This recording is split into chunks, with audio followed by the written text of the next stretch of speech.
Yeah, raida batok nuere me shabanial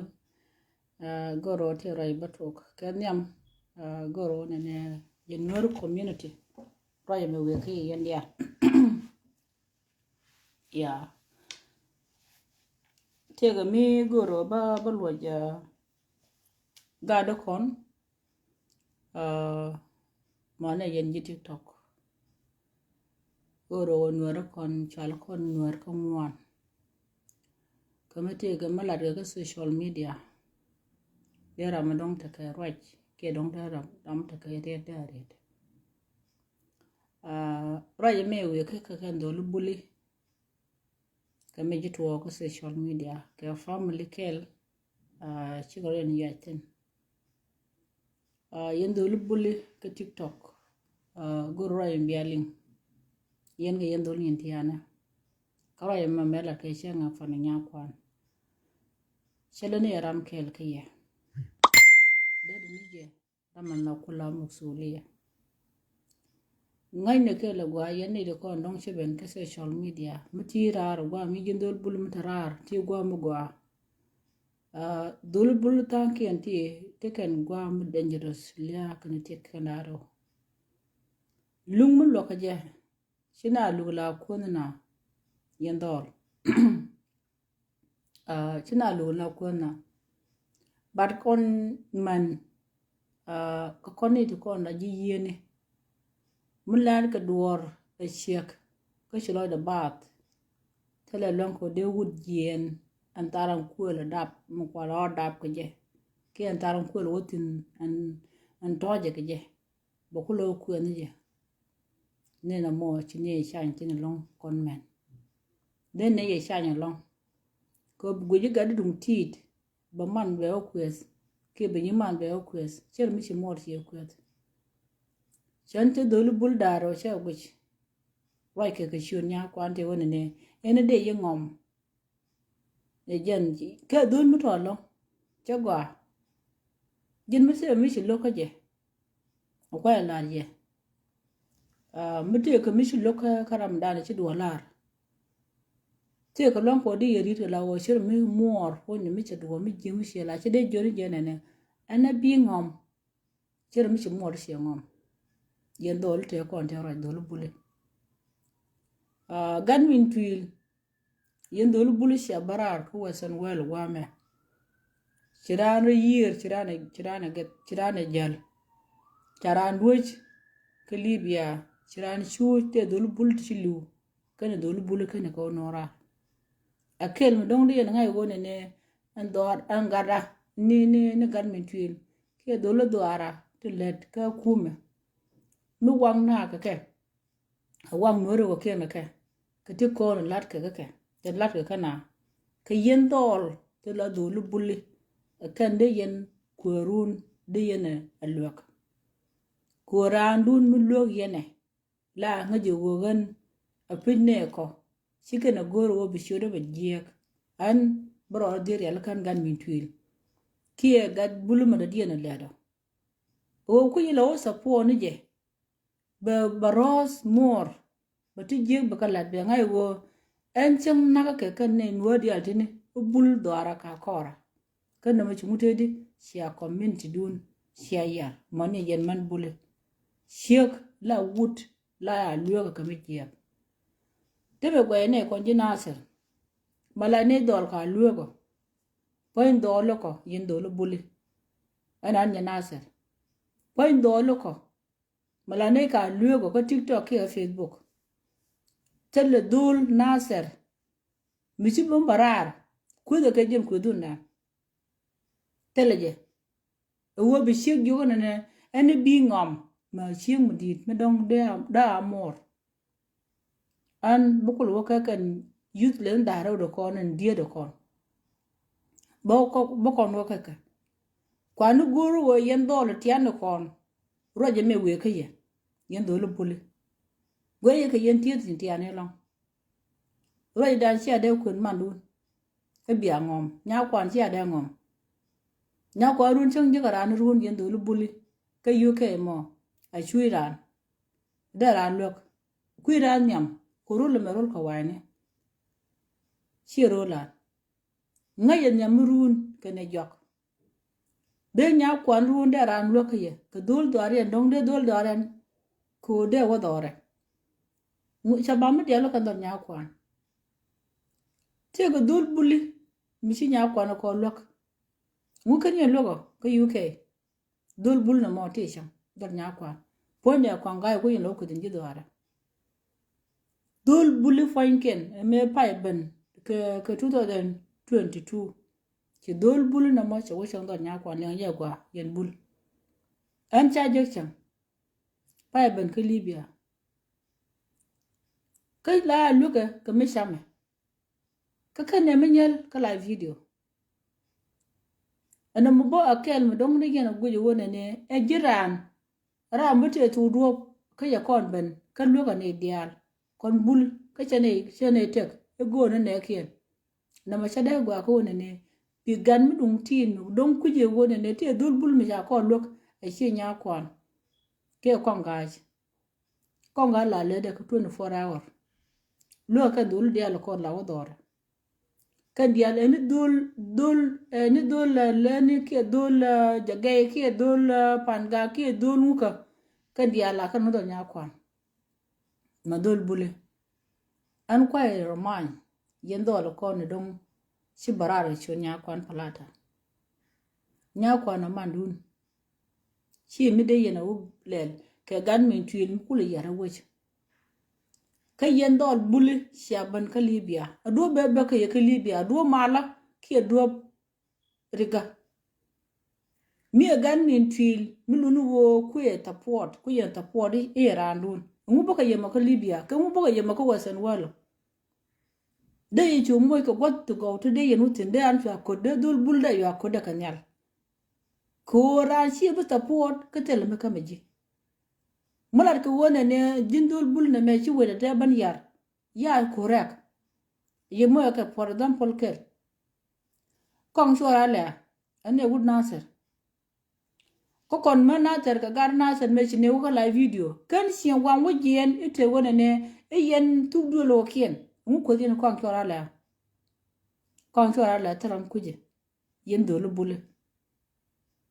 kong chora le taram kuje yen dolu bul man ye yen diet bul jagya ka tin chang cha dan tar chai chi jam de ta kai churbo ten kut ge nya kwan te de yen dol tian tini de yen ka andel ko te ke jagya daro dol bul ta tin di yom bol ta tin ti diet tu kut ti la wo di wo chi dir guda a chang cha ka tal kan jagya dol bul kon cha ga de chang ne chwe ken cha ga de yu ga la churbo ko jira ne ga shikilu la ya ngai ne fondo okay e wo jira ma te didi ka ba liam bul we didi chijen kon mi chi kon roi ka Facebook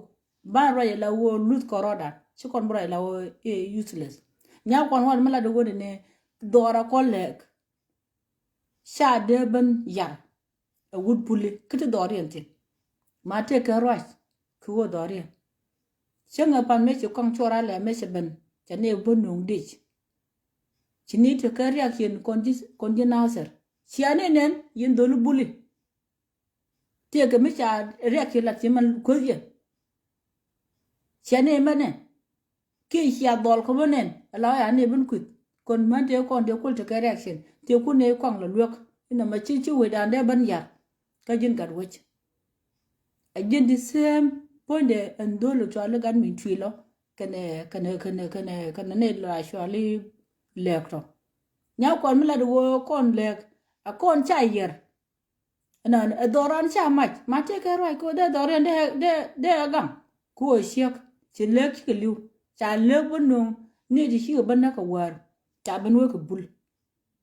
sia jang sia wono ka war ci ka lek ban na cha ga nan mana wa ken ma de nya kon de te ke ri ko ne dora ngula ban do ne liya te no ka liya de te ku ni dial eno mane jin ni bula me shi ko ba jin siak gwa da ti sino naka ne ka kon dial kon man naka ne kan gad kon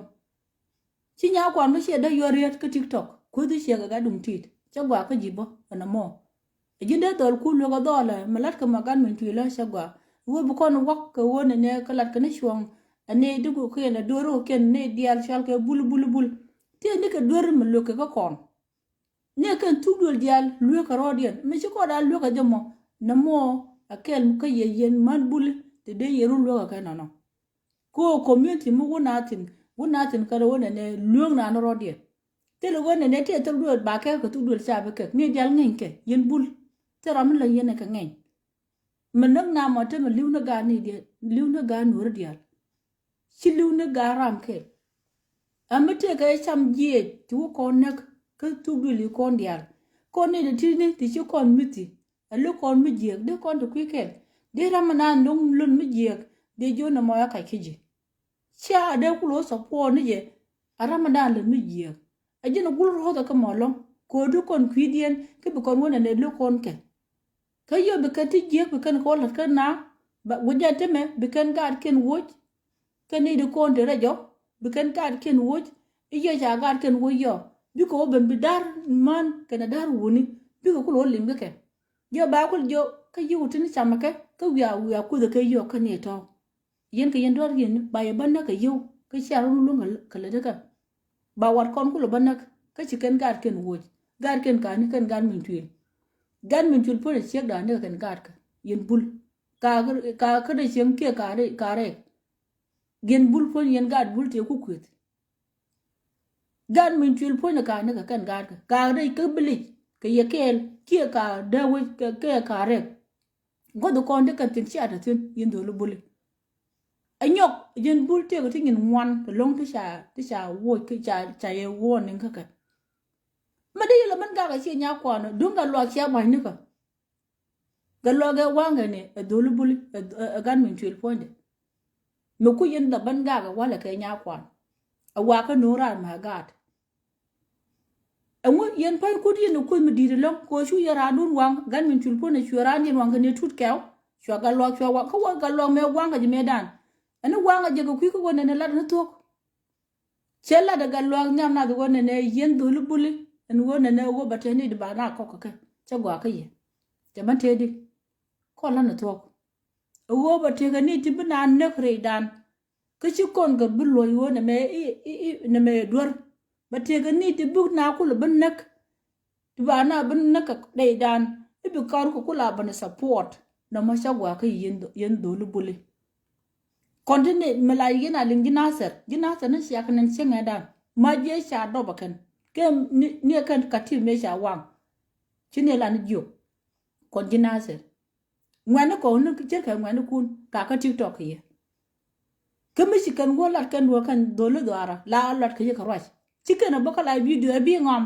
bi lele ne ke bi gara mi ko fu nya kon palata senga na la ko do fe na dore yende yenge ci wo ke gan min twil kan da man tut kew do yente ke ci yen dolo ngula na wa bo e bul an gara me fonde e ngulo do mo me de na mo tut kew kan gan min twil dorun po yen bul ta me sha kap kor de yen biet amay ko sen de yen biet yen dol buli ande yente kare ke no cha dor de non kor e me ko yen wak senga dan dol bul de sha na ne gan min twil ane sha ko nak jang siamule siabarat ane kan yen pam no gan min twil kan yen kut kan yen tur ka kan yen kut dol de sha nang gan min twil te wa kam jang te wa nak jang ane ka dol buli siaban ga kane ke sia gan min twil sia kut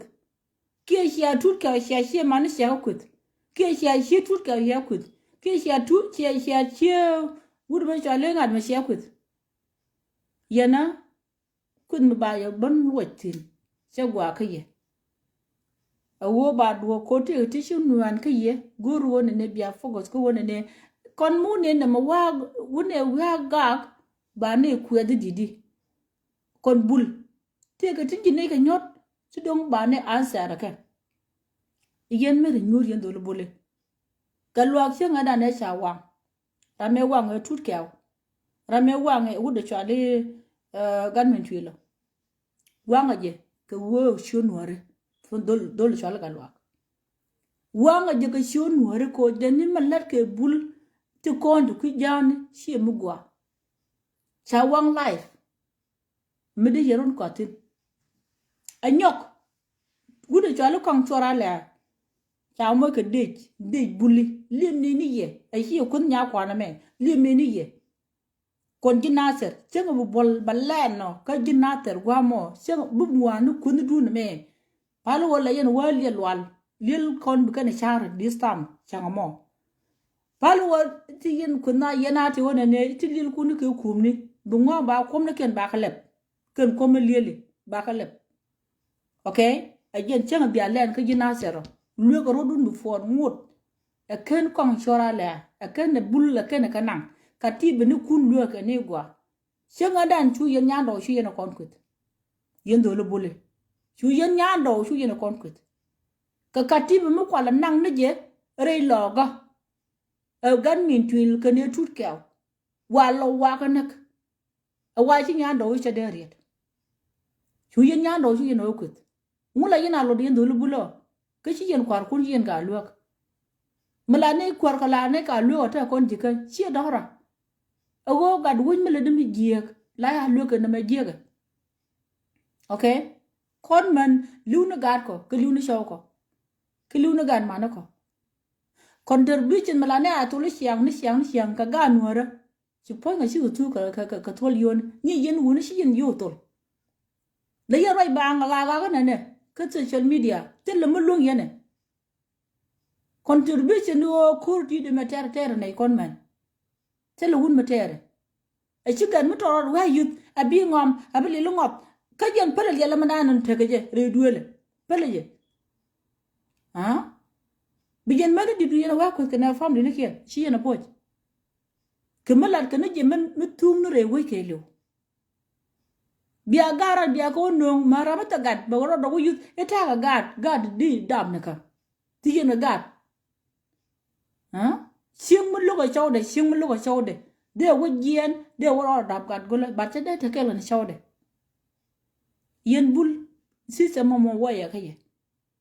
go je su dole ti ko on to right nothing malat ko wo ko re ga na me chogwa ka ye chogwa ko mani jin gun daro ko na ko ban ka ye che to ka dol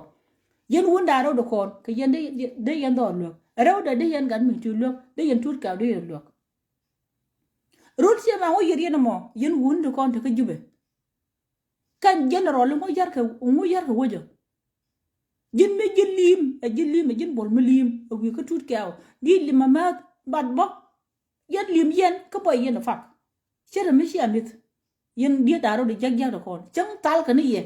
chur bu nu kun chi ka da sho yen bul daro de jagja de kon che gar ke la ni ya de je ka de na la wo wut ku ti che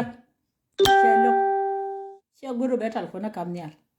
de man nan chang nan chu nya do ku chu re kon ku ni me ku ni nya do ko je yen ku chi nya kon che ben yo ko na nya kon mu ku fai ka dorien la duo yen do le ni dora na cha mach ta dia dor ko yen pai kun yen bul ti yen ka chien du mi cha kam jang ko pai kun cha dol ka jang cha la ban ngai na mo cha gwa ka ye era u de mi cha u nyo ben tut ka mi cha u ben ka ne do le cha le ko ne u de cha le gan min twi lo wa kap kor yen pai kun di ru lok ko ka yen nuore ka ro du mane yen do lu bul to kon ta social media na mete right ko da right kan right aliel te ka liel en jinti ka liel en muti ka ngu kan ti dial de kan tele ngad tele ni na mo ha emur be gum tot bero do wa chole nya kon falata ana bi ngom ni jinti de poi bo ngom mo mor poi mo di da ka luo ga na wo kon cha nek kon gad man tiyo koron chine koroden chan no gwini ta nan tong te kon ka jang no mada adur made na o kai nyal ka je yen dolu buli ke chenga da na ka galwa ga wanga lwa tu yin tin ya be da biya warot ayanga no bolke made kula tiang mani yen made kulo bara na ma kun mi chine nga ke yen bul mi chia da ngam ka je e bugut bula bera da che ne ga tulwa mu cha pok ha amu cha lelo mi cha da po yen bulo tuk lu ko ke lu ka rodien for example in dole chalo kam chorale dol dwar ngi yen general mutin ma ngake ni ye chire ga der jam ga der ya bo on point na ga der luyo ngani yen bo yen point yen bul luyo ngani yen point go siek de yen luyo chiamule siek ye yen jelo ana kan na kwa na kan na jo long si ulong ga der ti yen ti bay bay long ti dong de lu ke ye ti dong de yen pu je long ke yen do lu boli ti sia de wo kan tu ni ndo kien uwa kati de wunu buli uwa kanang de ni buli uwa kanang kan tu ndo kien ma de yiru lu ko kor me wa ater cha ter ko nuore ko rodien en wa goru ku me ka jang en wudda jang lo pa ko na lo ban ka nuore ko rodien adien mu a ti da kon men en wudda le lo bano a biara lo na ka rodun yen do lu buli ka do le tu do lo kien adien mu kan general ko ande continue ke wona ne ngula tero ko kon tero ngula kono manne yen do lu buli en jel yen do ron tembe muri yen ko kwaro go won sha da jal do made yen e kulwa en ko ke lu ke je la lu ko ya gan men chule dia we yo yen ya lu nguna mo ke yo mi cha ni ko ke ni yo bia wo right en wo kwar e ko ne ni dia mete ga me cha le la wo ye dor de jo na mo dor kwar chidi no ko de lam bat charu yam lo yen do lu buli ching mu lat ke no mu to bia yu ko le lo la ngate lo dil ko de ko la char ke ko la lo ha na ma cha gwa ka ye jin gun mi jin gun la chi chik ka dor kwen ka ti gu de nyal wud fo na jala dor ka penyo en ku yi e chung jin da dor mu dong ti a jin bi shek bi kon bin chi wo bu ku ya shek ka le lu be le lu ngom be le lu ne le ne cha gwa ka na ma ka ye ha le le tu du lo ke le kon gu yo ngulat ko mo tu du lo ko ken me le gu wo bel ko kwar ken ke sha kwar ken cha ka be bien jo lo no wona ne cha bulke bia wa yo yi cha bulke ka yo me cha tu du lo ken yo bia wotin na mo ngu anga le ne ko ro nya kon pala to me te gwa mo ngu cha le ke yemo ka lu ga ne ye te do lu bul la do ron ka ga lo ko do lu bulo ka mi ko ni siang do nya kwa wo ka nya kwa no me te ko ken do lo kon la wo ka do nya kwa lan wa jo no pon pon lan ka wa jo chama cho ka ngade ka inglan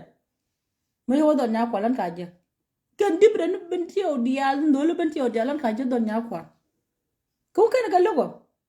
iko wona ne go no do le ne ana ba sia de cha bo go ne ra ndu mi te gwa mo ka chi lo le je de yana kon bin ko shek o man da mi cherki ja ya dap sia gad go kamrar mukwa jit ci jin gudan ci gan nya ko na kamra pon sig du gad kon jin ngede ka wo ka gad ko fondu mukuta to ngon duel pon sig du akuta duel gad ko nang ka di antes bi gad nya ko ko ban nyot gad ku da dab jin bolamo ko ni jen di sen nya ko an sig du ko ci nya ko an chalan dungan ne ladnu wo kon yen leg yen kwa leni ngude doran ben ngono agan min twil melade ay shek kan je wod lo wona ne kan agan min twil kan ko kamrar kan shek min twil kan ko kamrar kan gad kan shek tur ke gad tur ke kan ko kamrar be kul ben ngot pone nya kwan ke kon bo tele pege ke ko kon ngude kon doran ben ngono tur ke ay shek no we ga nya kon kamra ga da ku ngwa ne ga jijin bolen ku ngwa ki da ngi ngwa ne ga jijin bolen ku ngi ngwa na da ngi ngwa ne bo ka ji chi ngi ngwa ne ku ngwa ne ko jin wut di pe ka manan nya kon cho la chi de po ne gara ko jin bo mi chi ga nya kon po mo ne jin bo ti ki dia bi dia du bi otem ko dong chai ko dab ga ja lam lu bo kia gadar for ko tem gad ko bi gad nya kon ko ban yot ko godo ko ni jaltin ko kan en sheng ke lo apon gud mu go yen wud la lin garan ni shek de ci gude ci shek de yen aba karam dien teleje e mi sia do lin ni chawdu a jandi kul jien bar kam de yen ni chawdu ngudi yeglo dab gad golo ma shek du gad kon ci dab kan gad kon wa dab golo den ga nya kwa demanda kon melat kon woni ate chieng mu ci do lat la ba jodu no pale pinyen woni mani yen dor mi ngi yen wo cha lan jara kan kwar kan ku kol dum wo ban jal doro ni wo biya ban yen dol bul la ba ya cha da gwa wo en kwara kan gan min twil ke kan kwar en re kumaka ti gad bulli ti ci let ko re kumaka katin ngude ne jalo bene la ban mo ara yiri ki bene la ban shure do ka ti gad bulli ti kan tin mu ci ne wo kare nyalo na ma shati rodun yen gad bulli shati rodun ti ke je biya nya kon kul ban kwet mere ti yen pan kun ko jira mi jin kuwar pi dorun me kuwar la yina support kuwarun ko ti ku ti go to kam ke ye digin chuban kan nyali yen laro ya cha kuwara cha de le ne ko gan min chul kan ye tut kyaw bane kan nyal le ne de ko ken tu do lo ke le ne ke yes digin te karai ko no ye kan nyal bar ko pu yen na par kan ne de ko na dong tin kwa kun tu kwa ne ke le nak ku yen gal ke la ke ku kuwarun kwa ile toy kerje ne yende yen fo long yen dolo bule de yen fo long dol te cha ban nak te cha kam jang yo member mane yen dol mane yen na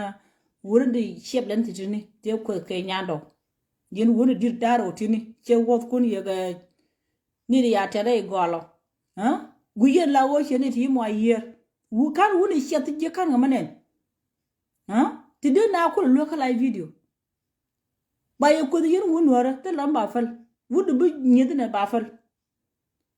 ba cha fal wudu bu nyede cha fal ba ko ni je yendol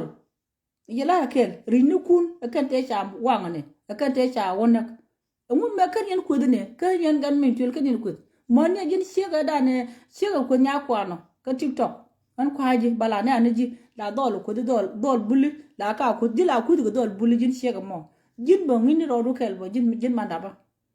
jin mi cha ye ko chi mi cha ko wut la lu je pin la lu yi pin ka rach ko wut mi cha wut mi kwin wak mi si wolu ji dunde biol wo pin ka rach ko point ko ne balat the point ko ne be ka biero mai ga je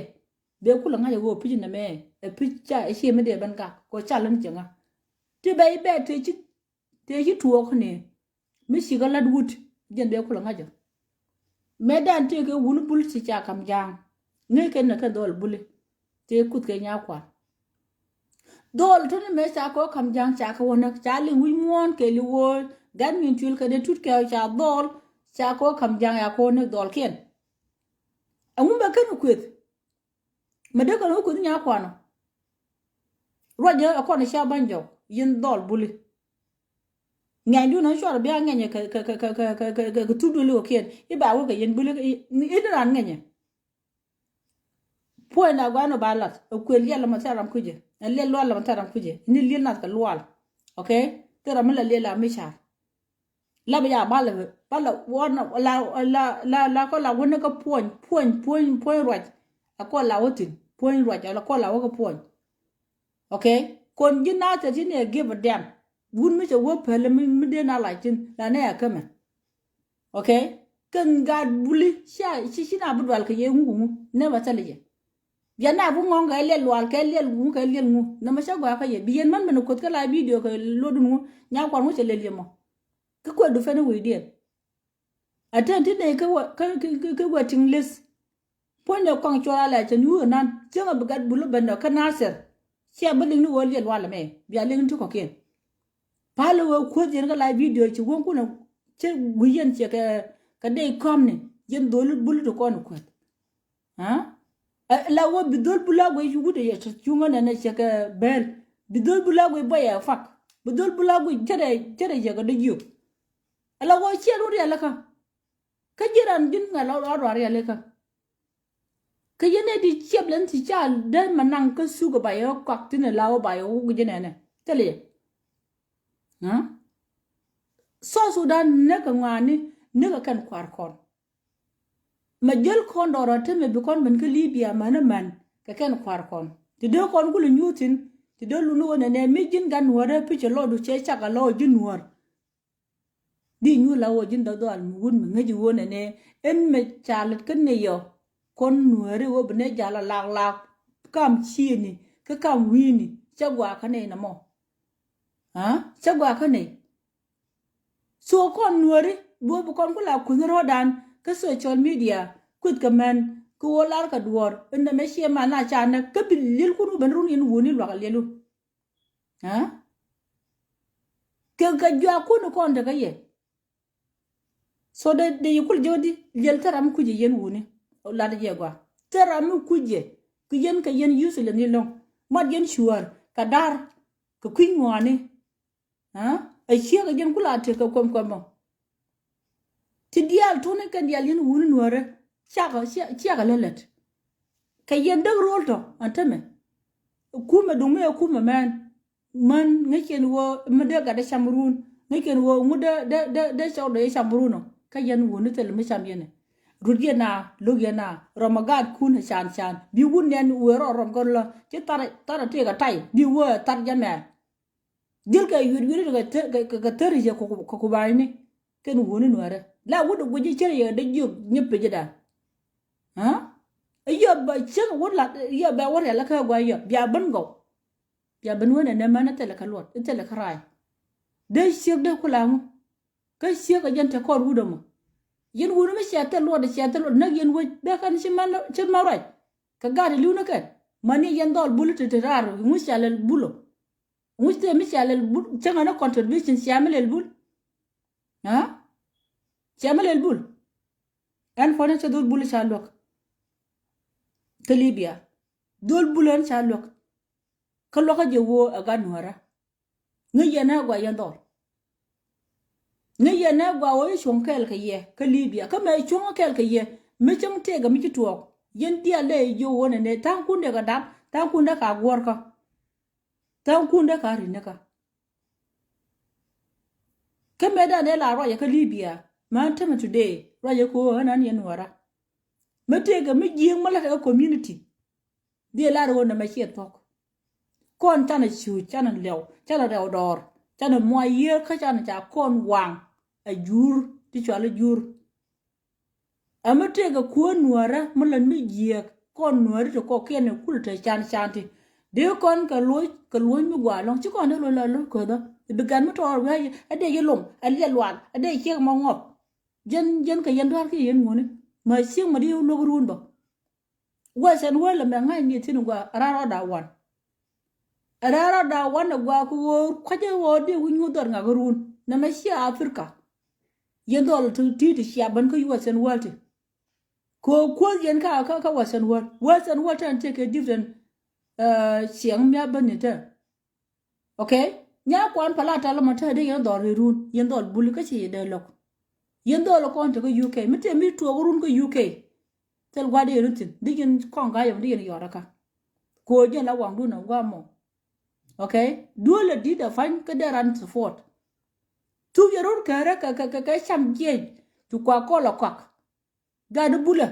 tu kon rodan ka Afrika del ko na faj ije ni sia kwar ku ni sia ga de kut ta ku til ke nu ha bu ko to kwa dia la teme anu ko daga no per yel ken ngano yel kwari kun anu per kan biyeron ko wachuk en gone ne cha de kut e cha kuor cha de bel kelu ga nuore to ko ke tinu ga nuore kwan moni yen man buli siek mala yene bu yote kon man jikan lung ne ngana ko e wo chikan bo katir mi jin siek bula dong lo du jin ni bula kati ga mi sha la randun do ye writing man la yede go ko social media chale la gwa ngada ka gwa nyoni mulat ka ti jektin ke la shugo sin mate ga mi jing mulat ko rune ka chale wo ne de ye chub yen man buli do ye writing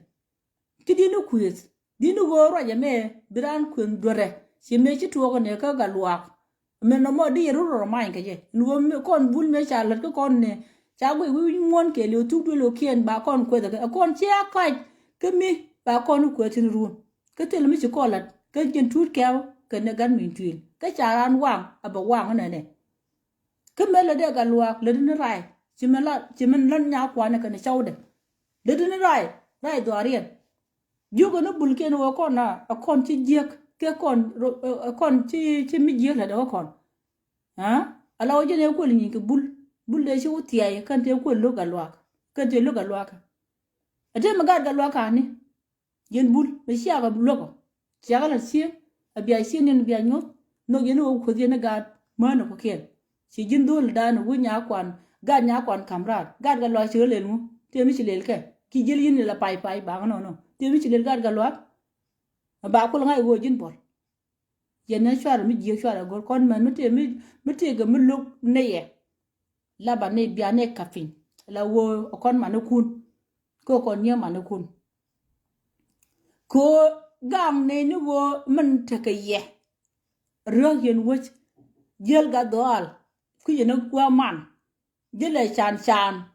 anga dal che kan kwar ane kan kwar yen bul la yena lo ka ka ye ti lil ku nu ma sai da ka ko je na ni sha ha me ta ka ya kon ko dul bula ke ku po te ko we ku no ba ne mo lo kin nen jen gwa ngai ta lo dun tino bar ko lo kwa lo ju ni je ka mo ni shur ko ka mo ni shur ko e shin bi chol dira mo bungo yora ka yo na ka mo ni shur ko ku jen chwa ngai wo ta lo bul shuru chol ma yogel ngula sha nyada chukuro yora ka che jo chi duar lo che mo che ga di ku chukuro lo ma lech pero ko ba lora jin wun mu kuji bi shing mu kuji bi ye pero ko ba si jen ta lo na ma yen bul la lar ke chuma yogel ngula sha nyada no chi ne wol da ne wol da ga chukuro yora ka katum okay ko ma yoke len ka kan ji kai ko ya da ka kan ji nasar amponya ma yogel ka dul do arun roja ye yen bul chia wan ka ya ga kwen ka si wan ka si kwen ka ye agwa roja me nga ya lode nga yudu nu gwa ka nga yen wi da gwa na sa da nga yen e gwa gi na sa li ngene ka gen tinil yel wi den che ma del wi du no yen bul te da mu kwil wai wu dai yel okay te da mu kwil roi yel yen bul le nga je gwa na sa le yen aling gi na sa da ne wi yen e metin man ko te metin ne ka live video ana ala number 1 ka live video ko do ka dol ko okay point de ko ngora la je rol mi se ka gade pala tut ka la jele se ji yam tut ka la ka ko ni chure turbiel gola tele gana ser me de ji la ni no ka la ji daga chen tele gad wo dun me de kan la wo she dok tut ka mu lo mi che de gola ko tele chul mu sha mo ga chul yen gad bule point de tut ka ku yen la or ken gad mi tui ken gad min chul bo chi gad kun bo ka gad lene wona ken tut ka bo ga lene wudu chalu gad min chul ga lene wudu chalu ga de kan dia ga lene jen tel yaran ka ga lene ga de kon ga nyin le wo chi ne ga mu na ga tu sur okay nya kwan ne je wo ka gad kai gad chi man ti le to a chi mi de yin ro to ga je ku nya kwan ga je ga ne kun ga ni ga ti le ka juba mo ne ga de ya ga bo ran lene jan yen kula ni ka e turu sur ka ye mala bolon del bula kani yen dol dia la kono ku yen nyur ku den nya kwan kana chawde bang lora la yen la chete le yen ma ya da fuj cha da fuj na mo wo kon man la nei duor ka bia ne ku ka nei duora ka wiene ne ni siang ka ti le yen ka yen dol pai kun kula chuni yen ka ti yen ka bu do le bullet let ka te le man yan ka man yen nyam dan yom bor dan ko nya kwan gin yin siak mete ka mi jing malat ke a dol do arut gin ye lo gin siak midit okay ran la ti ke balium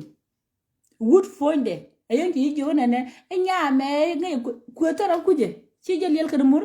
ke kan cha wo jiller wo ti ne ngu tara kuje mu budu ni butin mu din yen tin me yene ka yen yang ni enra ne yang mi di an quiz tara quiz okay char bu wona ne e jel yalla ke la jel wala ke elwal mo elwal tara ku de elwal ha an ko do lele te ba kamrar miti lil tika na kum ko liel miti ko kum an da wat ken dolu kon cha ko den dolu ne kon ko ke dolu buli ane wedien kwa do fene wedien kan dolu len to kon kwa ga ko dolu buli chen nya den pon den mi ku barar ko ko doren ko support ene doren ko support ko cha ne ken den na che ga dan chi ko ben kan bul ka jankien me chi ko ben cha balaro ka janke ka bul chwa ko len chwa ka bar chwa shokin tul chwa nyer len rep chwa ma len kan chwa ma len pe chwa pe ma no kwan ken pe yana ma no kwan ka yene do ko da kula ka ni chin nyer len chir lo den yek ka mi sha ko lan ma ne yen man bulbo me sha la senga dan si lo dun da yek bo ko ke na boru kun jiranu kun dano na mo cha da gwa yen bul yen lo rodun system dun ma lo rodun sin chi system gwa kineri kon man jikan ko la ne ko luok la ne wunu ko luok ne ke wun ti general chi ane len ke general pala general ku no yen aduando re lani yen bul ya goro general ku ti reality yen do lene yen do buli ya goro ka ni kon go do lene te ku o rio ko do lene ti re kan do na ter kon ko o rio kan okay luok rodu no gwa yen do bulu to kon chi arun jek na ma gwa ka ye rana gwa no wo bram di ro la respect chi yendo lo kon chi mu gwa lo nya kwan palata chulan na ma de re tar bidol mu to jam tele chulbo be nya kwan lo ha run ku lo te re run ka chi ga UK ku lo ring do nya kwan an chi ring do nya kwan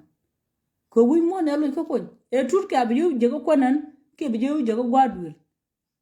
ko wi mo te me la o ja bodni system mi jengni mu ko nya kwan dul bul o logrun bu ko le share tiel ke bu ko le share ku ko share nya kwan ja ku ka social media money yendo lo kon te ka Africa we da gwa me te ke problem te le share ta da nya kwan je la wang den to mi yendo buli mo baladiya nya kwan te ka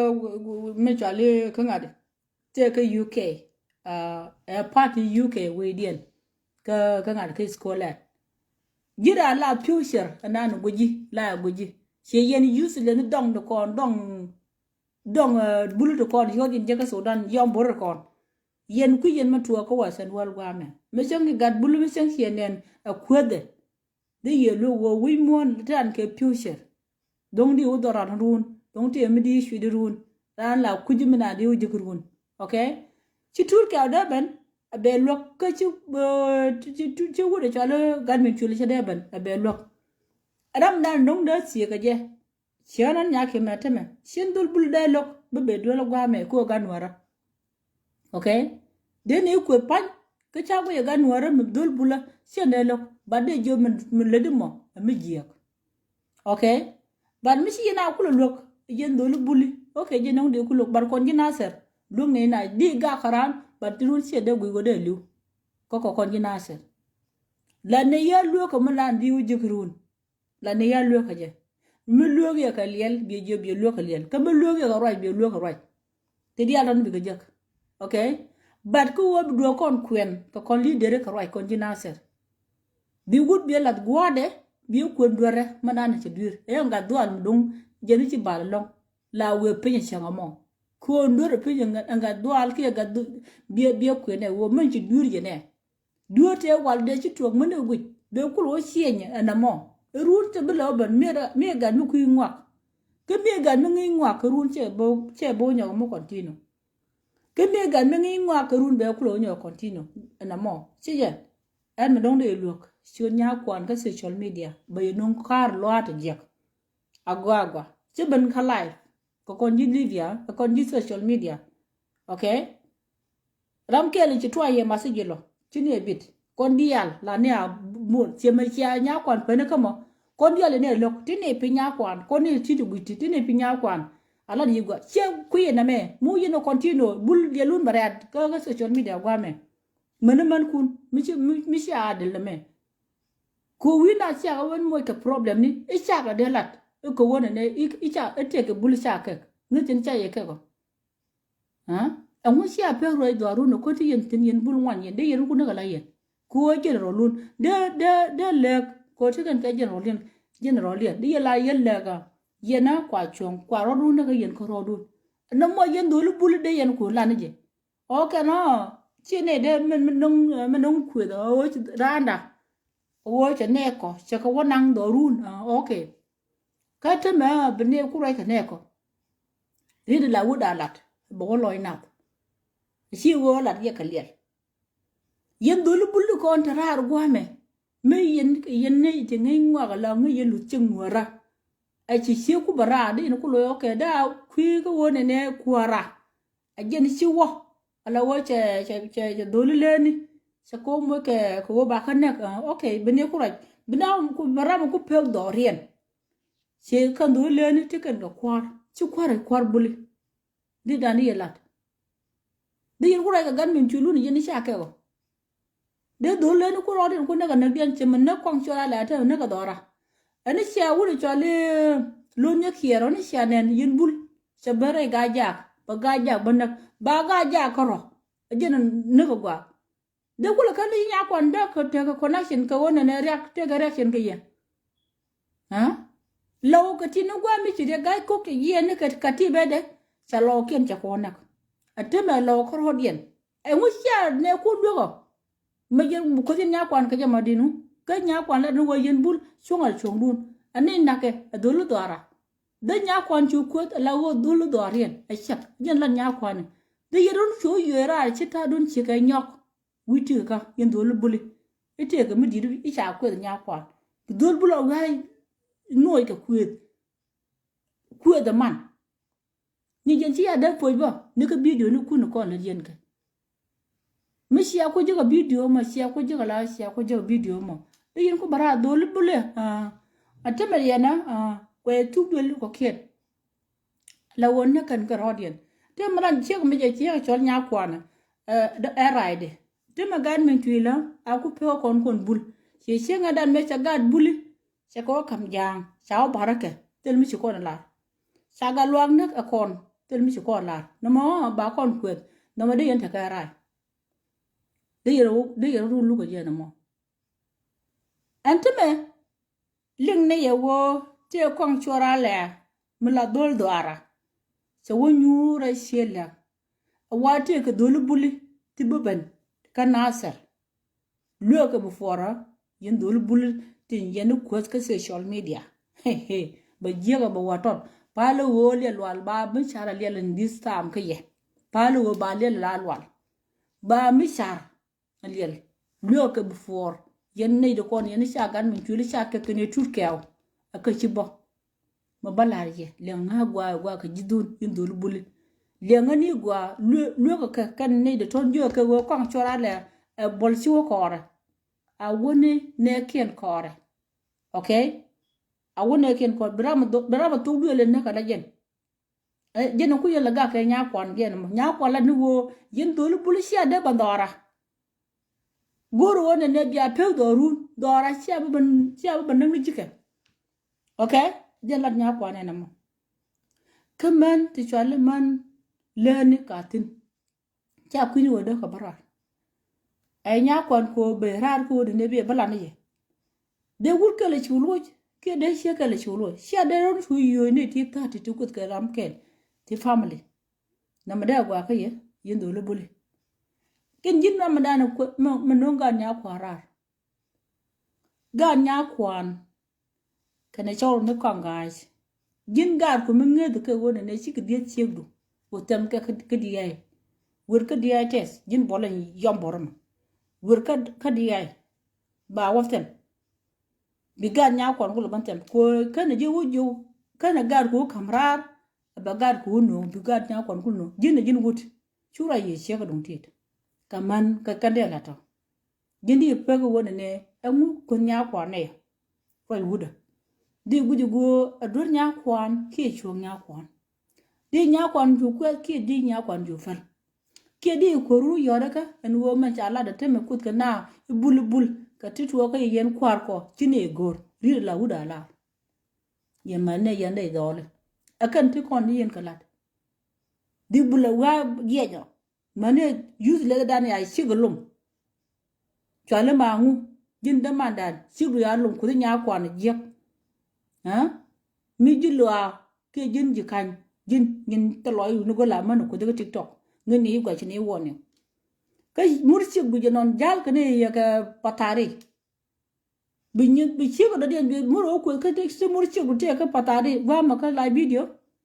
ye la bala lu rodo mama sia dungran ran ci wotin la pe ko wona ne be ka live din roje di me din jen al yel amur ngu ci jen de wut ko ka je de ko na man patine ye do long yen woni ken chul kun dia ci ne ka do long ni wut chang te gwambo ci ne chol man chul kun ye ne ci lo ci ne ko lo la jiter te la yen ga pos okay ci ne ko lo mucho le roje wada me jen dini jen long ci dini go i chega me belai chega me bilum abi ngom che je roy wuda jen wo jin chek jiran poinda matega mi ci chega lo la wuda kafe ci wudo lan ne nyalo nene ma ramdung tit cha gwa kaya jin wuda me ci video nya kwan kam nyale mi ci gur riek kom tege yo te shi mane kaga Sudan ta kuni lagbad punya kan gad ko ba ka mosh ka gwa ba ka goten ka jin pun ba yi goro gwa palu wona ne mu kungu ba yi goro gwa tisin woi ka kan picture so ne ka live video mi ci gore woi ka ko ci nya ko nan ne ka gad bul ci wa po ne ka la nya ko an raide ke kwar government de mi ya lo de ku de yen chobiet ya lo ga ko bor ku de shi ala yen do lubul bor ku de shi ala ga lo ga shi wang ya ka lo ya ka isuru ya ga ka ne de ko de karame shi lu nya ko antara mi chenak la de ni jow nya ko antara mi chenak okay la de ni jow ko ne yen bul shi ne goro bene so khala ya na ga rodun anyo ga bul te cha nak agan min twil kane wul chol tut ka me wu gan min twil wi kwara ke nga gar ku ne sha kam jang cha we mon we are kama karar mi ka yen gar bul to ko yen bana ngai ba ngana ne cha bul ke ken na ka ye akwarun kinde ye bu fal kinde ye ladwo okay bne ye ladwo ragwa min dong bne la an sian baba lo ni ma si jemo yendol bole wo na majek chagwa kon mane kun o kon nye mane kun ni ti de cheda tin de cheje lem kaneti bene liel gen kwet ban mi jindol mi dong buira ne godi adap segan da le godi de lu de kwet ba mi gun mi yuto de liel de kwet so kon mu kun ne kala video ko ne ko mabarato don ko ci gan mi dum tit mi nanga na mu wi mi nanga na mu liu na tin gel na tina ka kam ni ke kam ne nda di to kul to kam ni teme ke yendo lu bulu si amole ani tina kam ni kan general ko ka ku mata liu na tin na liu mon bulu gad bulu ka tin wi cho le Kampala ka kam ni dul bulu tin kana man bulu ka kinya na tin bulletin atar dial ton mi ka yene ti ngenya long ka jerun kon nga yo ne e we duni chale la ka gan min twil kane tut kaw biya kul wona ne cha bulwa cha ke bul ko tele ka kam ni bul ko tele di gel bul ko kare ne shieni bulo we da te ka eni dor tele mi ba bol ke ka je kende yete shon ko ku yon jala pai che o pala tale che ke rom jis yen pain kun de yen ngai go malat kamo ken kwar pij mo mo ga na jala chan chano aken maram don kinu mo yo kwan jel jin ga jalo ci ko da support ga de ci ko da support yen do bule ci ko da support ko de yen ngai go ma jel re doro ci be rol ka wani o jen go sa lin long ka so Sudan ta lin long me jen ngi no doru no dor moro jen ga kui ka de wuda ken ka gar ken yen do lu buli mi ron gwich ka gad min twil gad kien mati yen fara ka gad tut kaw yen dole buli mi ron gwich mati yen fara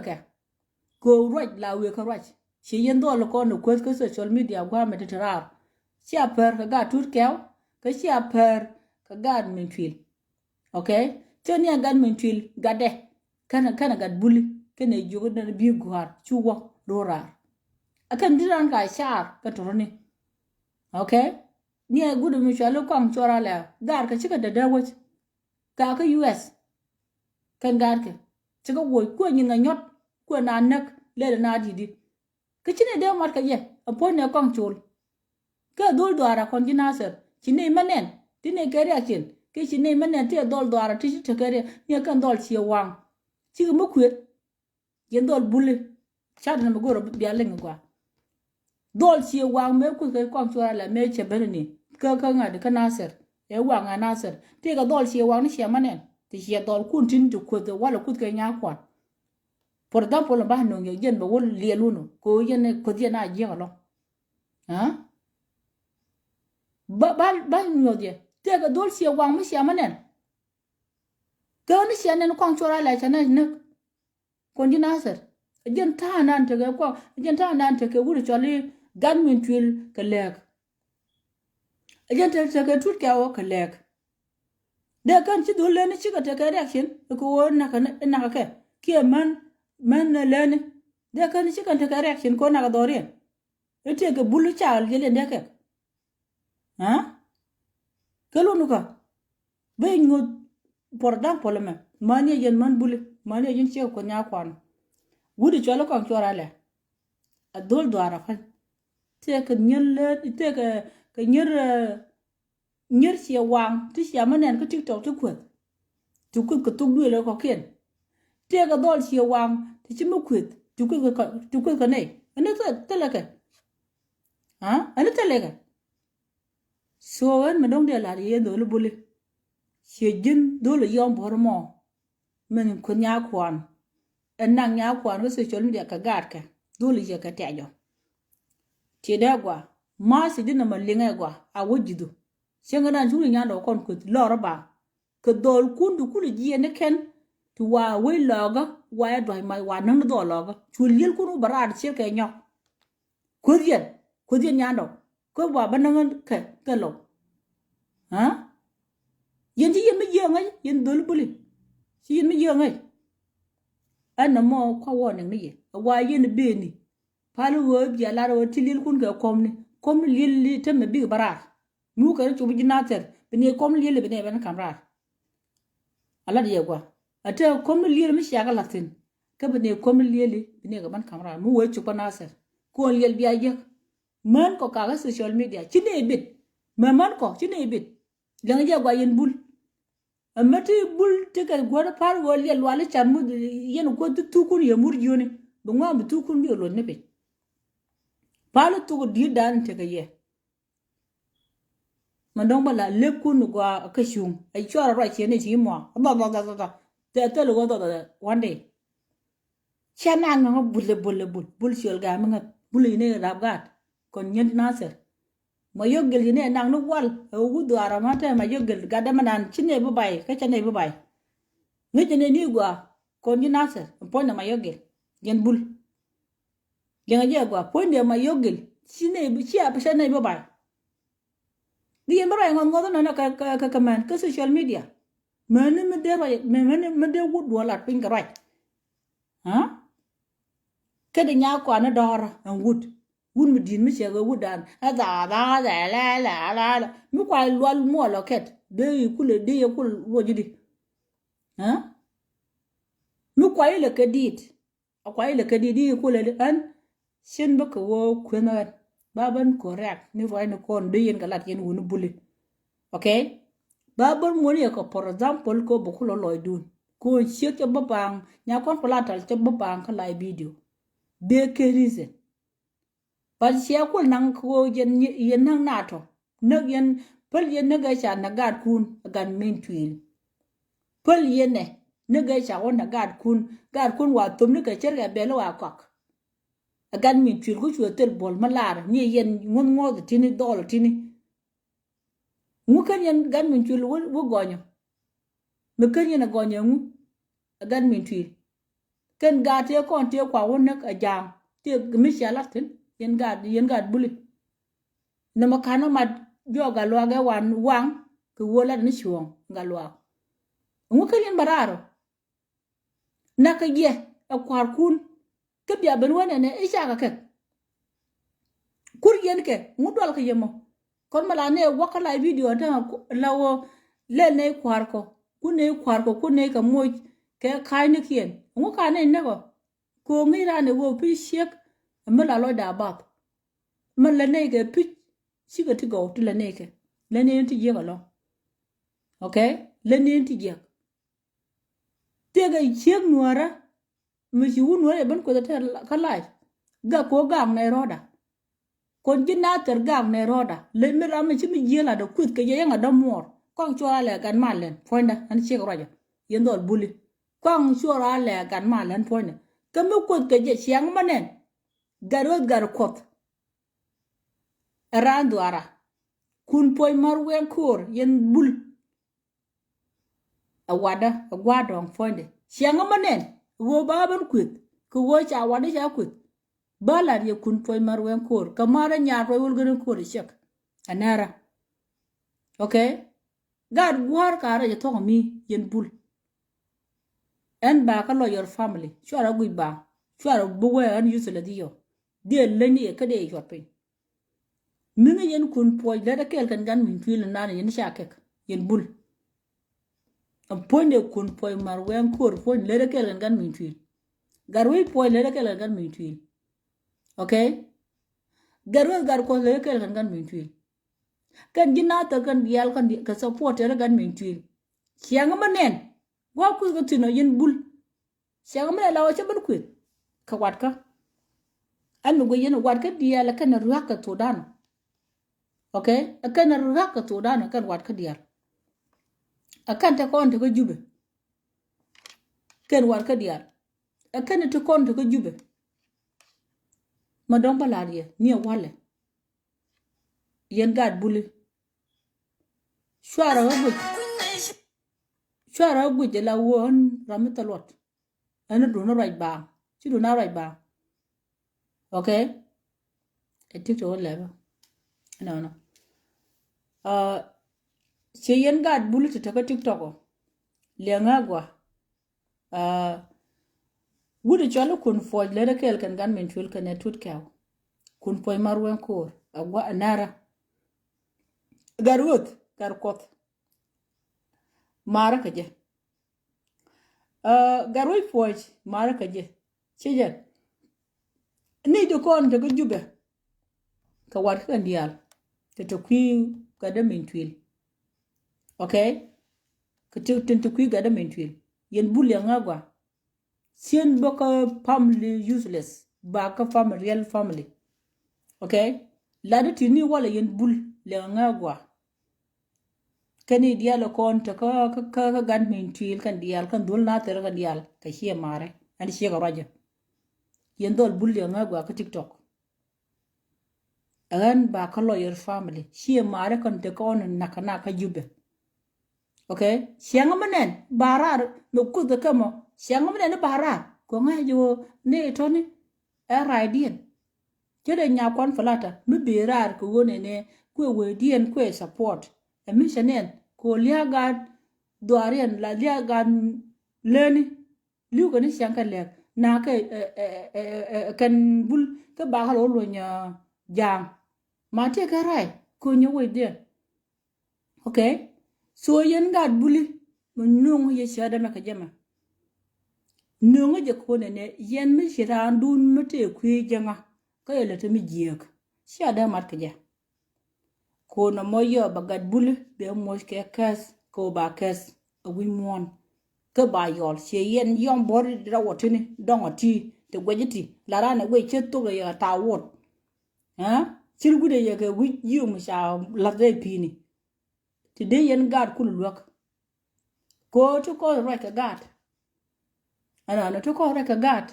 đi cái lừa gạt là lừa cái gì cái đôi là co rồi cái chơi cái này được quy ngoạc ok anh ra anh chơi cái family de yên đôi bul bala đi anh bây giờ nó chơi cái mẹ ba cái lo your family chân ba re ko da ba Paul tiga me ma dene tine me berta re riamda roya me right ne kon ji social media keep right ko right me be dora wudu chol de wen kur yin dol bulri na ngai wudu chol de wen kur mungi yan wudu chol de wen kur gwa dong chol e wulgurin kur linga je gwa biya kula ngai wo daman wulgurin kur kana de wen kur ai shek ran gan daman Welgaren kor gwadong jadian maro ninya toy welgaren kor ka de wen kor ke kun poy mar wen kor ka garwi poy mar wen kor yen lenga je gwa yendol buli chen bak ka useless family de wen ko tadam kuje mani nye de wen to kon tinte ga government na nya dang de ni ka ma lene okay ba ka lo your family chen baka useless family me la da wo correct de la da correct me dan gwa do de wen da la wo mission na me che ka me la ka lel ka je to gwa len to gwa dong ko ba le ba ka ra bine lil kun ke gwa yin bul mu yero ban ngana ser lil kun bine ke pal wo lel wal ba lelun ba ka ra shi abte la ko yin bul kanware okay rồi lia là một cái này còn cái nasser còn mà nasser mình mất cái gì cái này rồi lia okay bây giờ này giờ mình cần vậy thế là mất vào cái này okay so mà là đã wale giờ còn này giờ cần khoar còn Michigan mi yelat chara ka support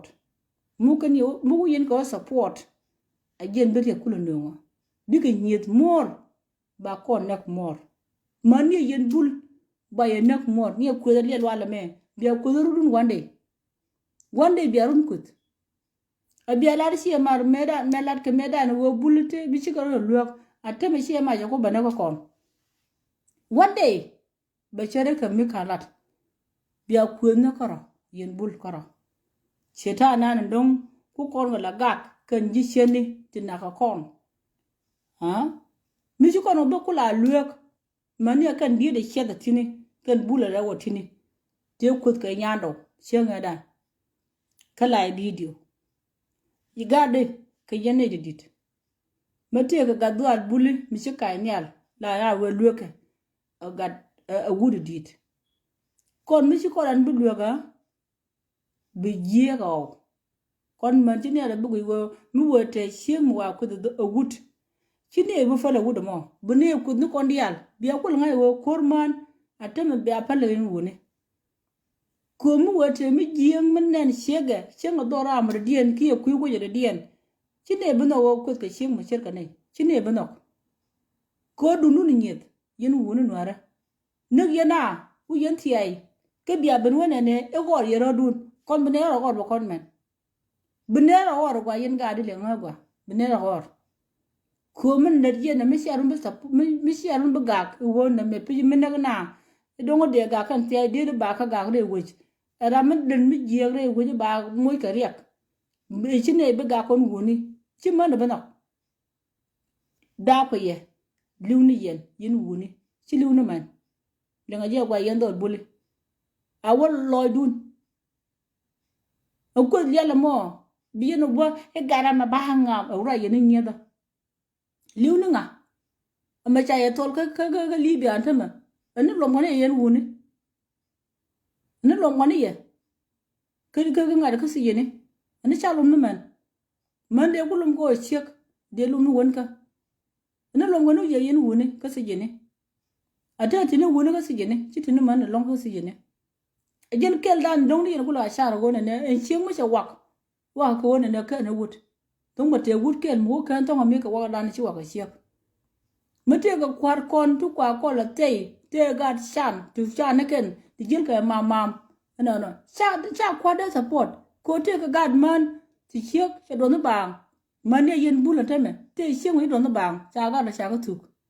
ko te cheng mi chi te ga wut mi chi ma ni lu ka yen bula te me ja la chan tera mo moja ka kwan tera mo moja ka duor ka yen bul karo bul ta ni ni sha ke to yen ne di tidin to wa mate to wa do wa san wal yen bul tini ani sha gal bul ti sha ta ani yen ga lok ke te di ani sha ga lok ka sha gal man tu ni sha ga lok ka sha ga lok ka tut ke aw ani lok ra no karo de a jen mi sher ke wone ne jiran kan kwarti sana non riak again mitega mi look a community sa ba support ko te gad bul na me te chuja te gad bul na me rianga ka ci gad bul na me sha gad bul na me sha mo ka duor anna mo po na bane ko leli me ci ko ran ko lo ko ba kwar kon ba ka gak ka malet kane man ye yen shebla nu wun bul ti ne akan de yen ko lat kala video akan de yen kala video ko kon te ma jin bola chul ngena me ma te ka soda na ke te unit me yom bora me ku boy fak ci tare ci ga nyungol ken bel mi cha dwech ken e chole ti cha yor yer jin bola je ge me do nga me ma le me te le di je ko nyuro gwak di wo gad jala me ya dak kon trini kan di lato ti di dol ku lo ko shi mari e shi ga me pinya kon palatan ala wo pi guji na duor ko piken kwar mo na kare ken ko wonte me te rian ka kwikel ka liu ta na kwikel anwo ci ne kwaro support yen bul le yene ga support ka le yene ko ganga no kwar kan kwar ko kon jina ser me ci ne ga support te me le yene ne ha le yene ne kan kwar ko le yene ne gwe ngagwa tian useless shek ni jubu na monteme taram de wona ne ete ke midi lat karam never taliye hala wona ne ene me de lele dundun mo yen bul der yana katel mutu ko ye kat baye banak rando arun biaru ban jubu na musi yana dor musi yana ngai ka gan min tuilo me tarandu nak musi yana ngai yen ko rodun mu kan yen gan min tuilo mu kan yana manago ke mu kan yen gad min tuil ke gad turkiaw mu kan yen manago mulayin wani ne de ko kena am I question anamo mu kan yen manago kan gad turkiaw mu kan yen manago kan gad wudu me chale gad min tuilo mulayin wa ngenyo ka gad meno ken kan nakaye nuguj an again my phone ma ci yen man buli ne me li adan ko ndia amete ga shekel mi ci roye te wona ne cha dora cha da bana ci nya kon platal cha da lo yimi jiya kuma dun na wak ko wona ga leni de wak wo ci ka man dole mitel ma len ci wak ka de wak ko aman gan nguje liya ko liya gada la to ga didi apone nya kwan wang ni gen ko roma gad ke ajen liya na mi ci liu ni gade de chere mi ga ci mi ci liu ke ga ci mi ci liu chere mi ci gade chere mi ci liu na ngen ngwa ngon ngo banana ala wo tele malad yen man buli ko ngi yene wo pich e rai ka nya kwan ko pich rol lu chu yen tin mati yene pai ta yen man buli te ga rami dong ci jida tok ta ga da shanak ka tara mun lo ke bolo di te ga buli nyanga ni tirni ti yusu len tini te kunyu mi jekti e cha len kek lele cha la ba kum ga kum to bene lilen ba lep kon jikan ko miti lel ga kum bene ba lep ko la ne dur lep ko miti lel kum ka tetin a lel ken gan bulatin ni kan ga komne ka koy kunye ko ne do ken o ti lel te ga kum ko la kum mien ga no kum wo ba eni ran te ga kum ko ba okay so ro ye mo jande la yen do lu bule lel ka social media taram kuje ka wo ku du fen do run sha da ban gang ete ka ne ti dol na ka yen do lu bule sia dol karo sia ngai karo do ku yel ban dwal ku yel ban ngai ka ne do ken ka dwal yen karo sia nga pan ni cha ga do kun sa kam jang sa ka won sia mo le yen do lu bule sia kut ko me kut nya kwan ga je ken chawde kani a tut kaw kan gan min twil an tel mi shala shenga na ne shaga lo wang shere yot ngu shala lo yendol buli mani kan don kun che de la kan gu che nyung gole ko ti yen don ngon ngot fi dong du kon don kun chal don kun e chang nang rar ke dilal don bulu ya de gu ni je don rel mi chitu yan yan social media cha de ngaji duang mu gwa mu gu ni yen okay continue ke waiting ke wa kom chora le wa ja bi ne ke dole buli biya kulu manen pon liala ne ko social media baro ma chere ba chere ke mo de dien palu wo liel wal ba liel ba me chara changamo palu kun nya kwana me be wai tot kwanu biya ko logu for mu da kan chuko kan ne chupa naser ba giya ga gwa ko shi ana bana yin wuni isha dalat jel taman le ne ta la kagat jel tam wuni te la shi ma na kien to kui ngwani duniyan wuni e lok e pu yerun support ha sogan ma dong ba larie nya kwan palata a shing mi cher kan chine lok wo kut yene e ku yeru la support ni lil kun kamrar yin wuni manu gun ma tel le beda ngwa ba le bara ko shi ane bana ke wam kon men tu kat ko tu shi ma na ko pin tong mi ete ga tu yin ka lok tu ku kan shi ma na ken lo taw ku kwa na la bana yen dol bul shi ada do lo gan min twil ku yen gad ke la sap ku yira teriri gwa ma ko social media kwa ele ku ye gad ken e gun ngo do guli ele good job ngap ha e good job mtedi so this time point lial lenga je gwa yin wuni an shega me cha kon kus ke kuidun yen dol te to Libya cha ku do man ke kuidun ga ne shega ci gan wadalu an dol buli ja wuje me ci chogo ci ko wa ne twide tel dol buli mi ci ngal loga ne ka tel nya buli mi ci ngal lok okay tel ni bulu cha twil ke yoka ko wo gan wara ko me jele chan ba cho ban wang ka Libya e ku ko wona ne gan min twil titin ci gad bulu da wang no kay wang je mo nga yene gwa cho na non ti jek me ram ka le ko community a jero nyeda kon man dia tin ci ne yoko ci ne ga ta ko ku ru yen wona nora la ran du na pal ko ku go gan wara ishoje cia ne bu perwat ete ga lil cia ne e bu gang e ba tu na ba gang tin ha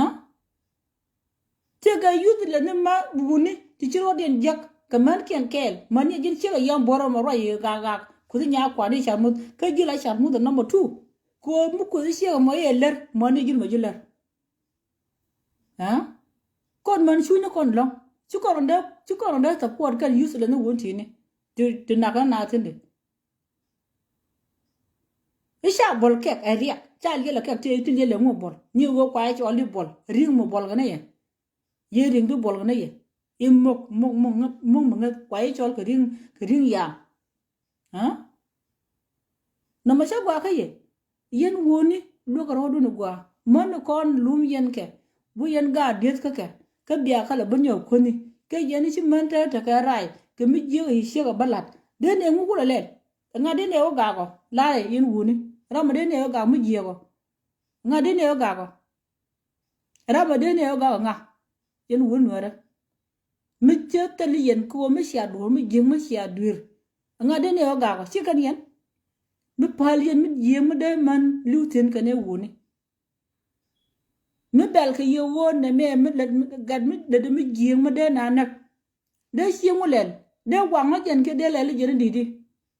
man yen man buli te ga gad buli mi jeli jen ta le man mi jeli jen chan ta le che man ke ku ko wo ndo to dan chan no buntin ko dia ci gad buli yer ne sing te le dor te ra mi mo je kwan te le gad buli mi mo je ke te le gad buli mi loga ci gad buli se bali dor chet jon dial tin de ko kala video ni yin do la kon ko Tia gad bul shamlo. Tia gad bul mi shamlo. Me chu korona luego. De kon kwar kon de kon ka support. Lat na shed the witch. Nagana kon. Kwa gad man ni shan kwa kala banak. Ku kan gad ke la taw. Cha gad ke nang duel goro. Man ni yen gad bul ku jala chan. Ke UK ke Europe. Tia garam ya man nang ke school. Tut kaw. Tia garam ya man nang tut kaw ta ya mora ke government UK. I wona ne lo ne ko. Ke ni po ne government men kula tut men kula wudu me chali ngado. Tut kaw kan ngu. Ana. Chakan barai kan gan min tuil mu ko yena gor an ka rai ka government UK te ga tan kun te lokan war gamni tan kun tin jim gwa me ka Europe gwa me kan ga ko ondial me ko mu to ko mu to gan min tuil kan e tur ka che rai ka government Europe o ne ko ike chung gwa ken mo ka war gamni biya kula ngai wo ko run ilade biye lunu wa kakarame ya wa ngo biye lunu kakara biya wa liel la wo gor yende ba no gor yende ba tel mutu ga ye en wuce lele an government an tutka ponde me ciya ko gor yen bul a ce kwa bol lu gen kakde ko yena mu gor yaran la te kemi ku yena nokje ani shi adala jalen gad bul shan ko te gad bul mutale an shi man tutka tin gad min tul jatin anteme la wo man te yena shan anteme ka UK go mo tele tutka mishro ke government UK en wo echie mari to dol ton to woto gor kan wona ne ba ko mo organ ko re Europe goma tele gan men tuil mi ci formation kulat ba kulum biya kul no yendial yendol bantiyo en wo cha gan men tuil da kek ko ne moy ko mu gwa long to ke government yes na mo man ne kon man badelo da tet ko ne ci gar ko lodien te ci gar ka sugar te ka dwel gara ci gar ka te ka lat na mo ni kon ma ci lo da je ka ja ko ci mu gwa ne ye long chelat ko yendi al ci barat ci mu gwa balat ka ci ye chum ci ma la ram ti da lat ci kan ma ne kan use le ne te ko nya kwandi jin use le da me ci ga nya ko no pu de ling le ma ro ja la da mo bolo le ci da me de ye la da mo ci je jin pondu jira la roji ngi manan fonya nan e bola tele wo liel roi liel ci yen woni ci dollo ko la yin waru liel muru baylum charmot mu ka yen muru dana kurulum adab do jin wut le dini ya pon chek ci le ni ya pon lielo le ni ya pon chek ci ji dab da la ponu karwado le ni ya pon chek lielon kulo kwet ka yen muru dana kulo kwet kulla me da kutin akel ndi lo da na mo karwado me jin wun mi cha dab chul kamur jejen di ro lo karwado ay sem ni siek ya kwet di yanga yo man kwet ke siek a me chi wuda lat lode jenga ni wuda ti yare kul kel me che me je me che la ge yo na man che na gor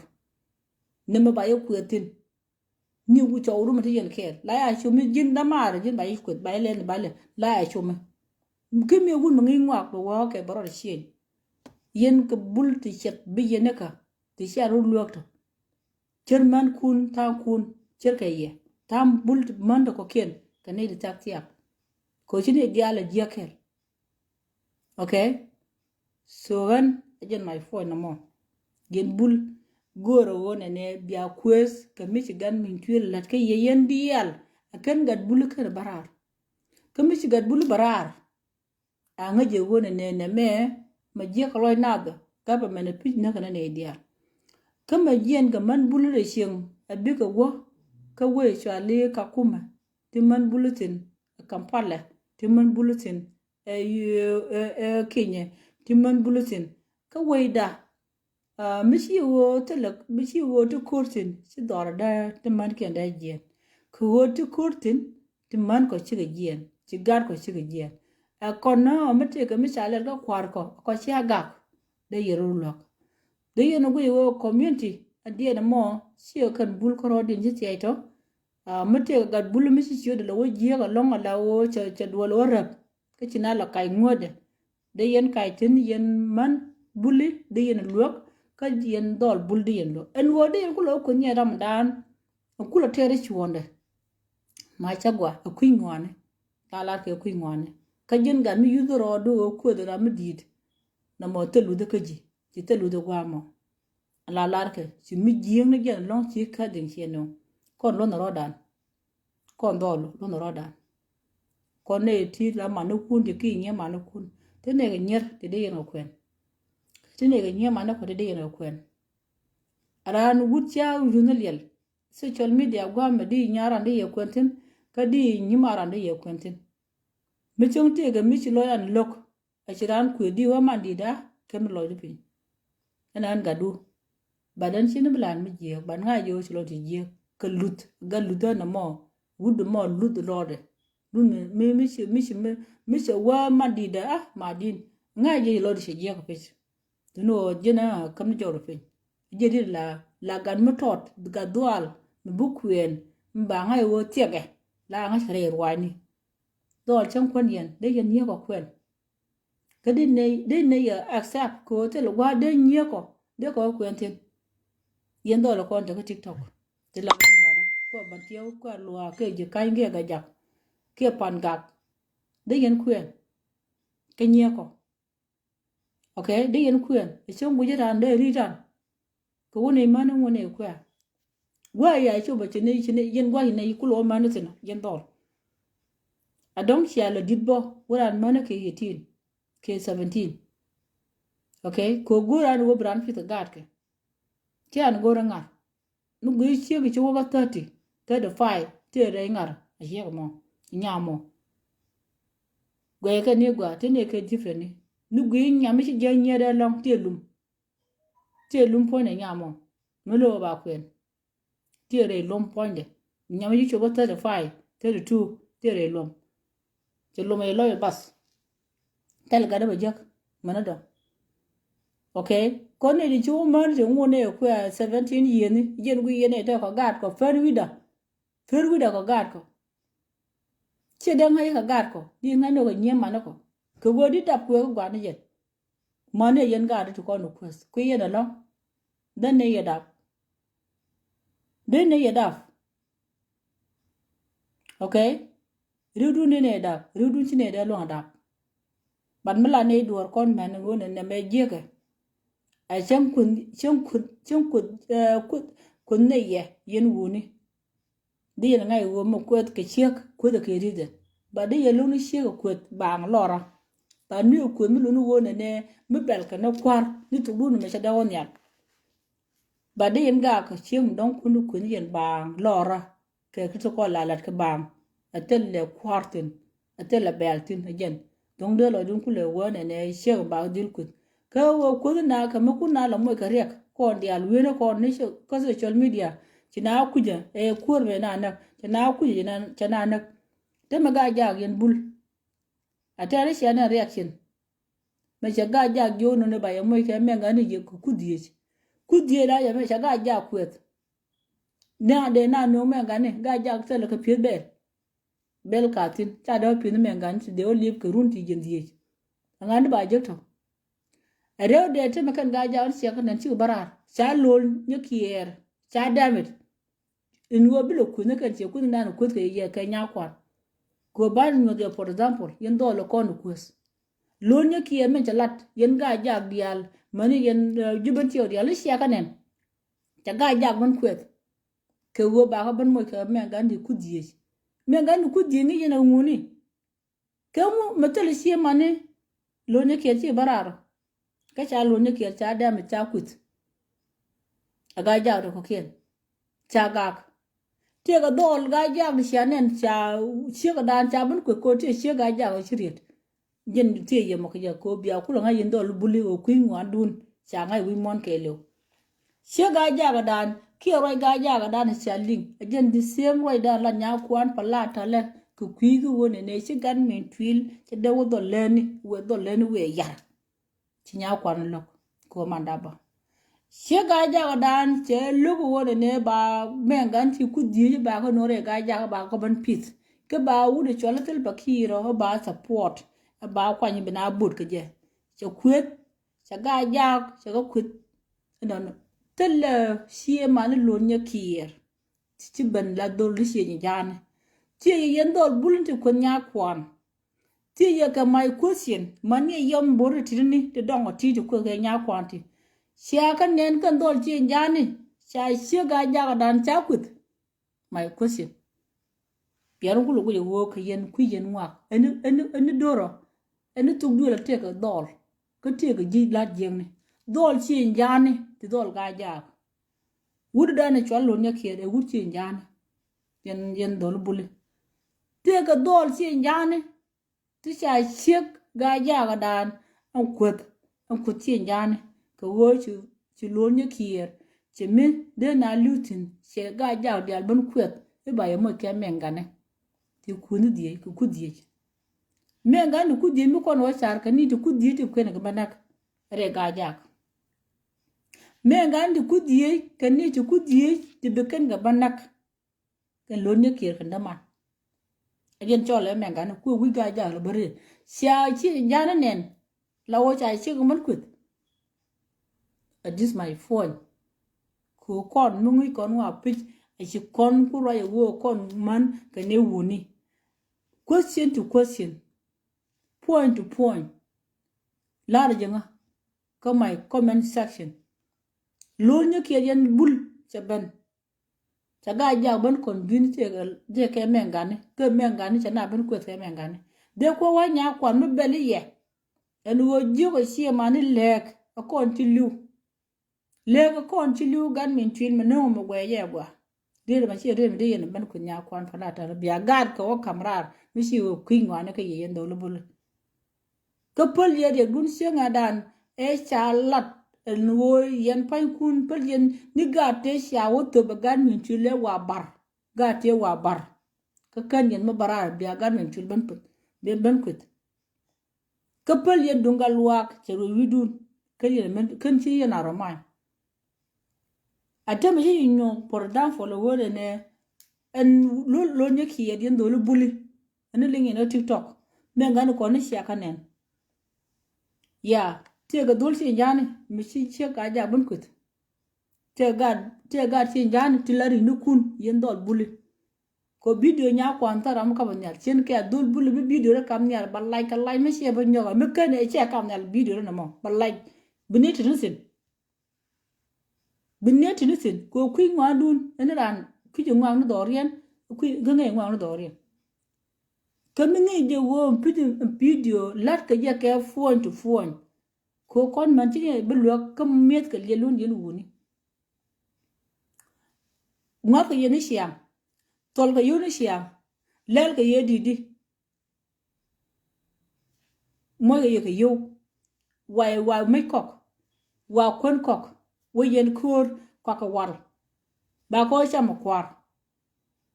ko kon jirar ko kon ne dial tin okay me chine te mo te le wut mi bne nyo lo kon man ami chieng mo dwar karo ade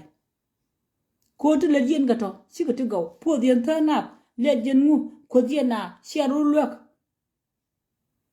na mo da kula mu te di yin wun wara ke chwalu wo ite ke wo ni te tak tiya ti dong la dwal kap pin te me chi yen ta lot chi war ga gun cha chi lo dun cha war ga chen ngi yo kwin wa ni na bare ka chen ngi yo didi bi gun mi tot bi nen kwe the man en wo bela mo ni ya ke question ni teleje yen dol buli chine wona jiran miti ben ko woy me de ne chita dorun le la learn ko language circle wo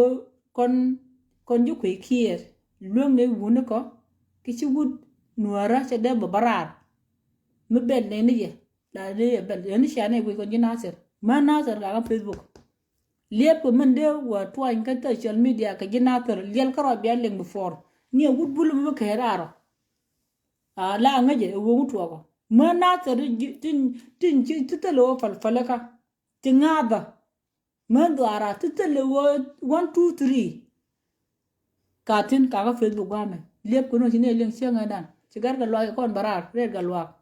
ane siaw ling tom ba bulo nongo ni kon chora le ka kon chora le kane red ga lwa on la yina ling social media adaman a family de kane red ga lwa la yina ling yinware ka social media ka merkam tedega ko mu ko da kon chora ndega ko chine lum raminyet chine nok ramen na wo chine nok gad wo chine ne mele de me je chine ni po ne kun po ne siamane yen bul che ma ban kana se siamane gad men tuel jeli ren wet do gre buli po de kun po ni ko an chora le ginon jere yo rar ko lion tok on tele laide titele ne falaka gad we da me je mu selat le ne ka je kon jel man mane yen bul mane yen man buli na mangushia kan ne kuno